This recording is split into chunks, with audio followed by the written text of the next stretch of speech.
Session 779. Deleted portion. This is not dictation. At the risk of repeating myself, I make these remarks. Rob noted to me.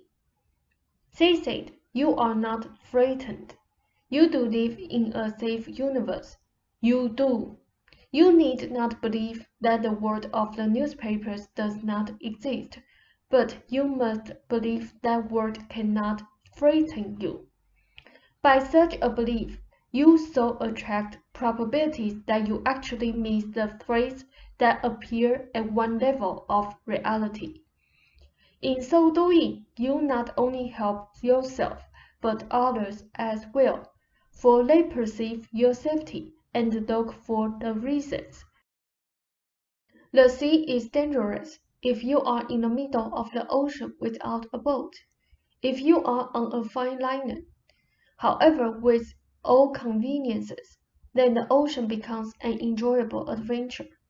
Traveling from one shore of it to another becomes a vast learning adventure, in which both sea and sky are observed in all of their moods and nuances, while you are safely ensconced all of the while. You would not help anyone by jumping off the liner to see whether or not the ocean was in fact dangerous without a boat. Instead, you would show others how to board such craft. When you have your stomach difficulties, you insist, however, upon looking overboard and saying, "Those waves are dangerous and frightening," while forgetting momentarily that you are indeed quite safe aboard your craft. This is simply a hangover that understanding will remove. The analogy is a good one, however, for you. Sometimes you feel guilty, feeling comparatively well off, while others have lesser advantages. When you do, then you pick up such phrases almost as if you believed this would somehow compensate.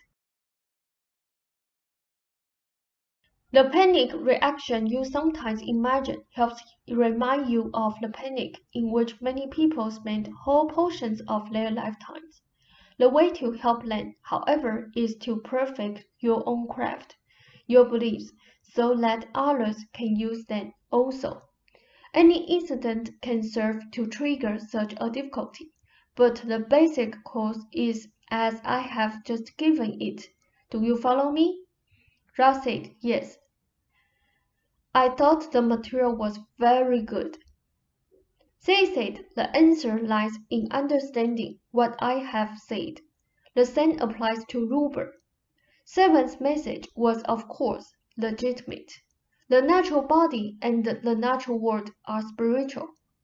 They provide for all of the energy and healing abilities needed. The social world of ideas and beliefs represent ways of looking at nature and spirituality. Ruber is finally setting himself free, dispensing with beliefs that he once accepted from the world, beliefs that set up conflicts, and now the unity of his nature is healing him. He senses the awe of creativity as it becomes physically apparent, and that force is being released in your lives. Join with that and your own difficulties will also dissipate. My words are simple and yet more pertinent than you realize.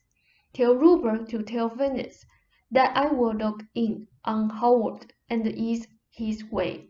End of session, and a hearty good evening. Rob said, "Thank you very much." Seth, "It's very good. Good night." They said Ruber has been recovering also during this session. Rob said, "Yes,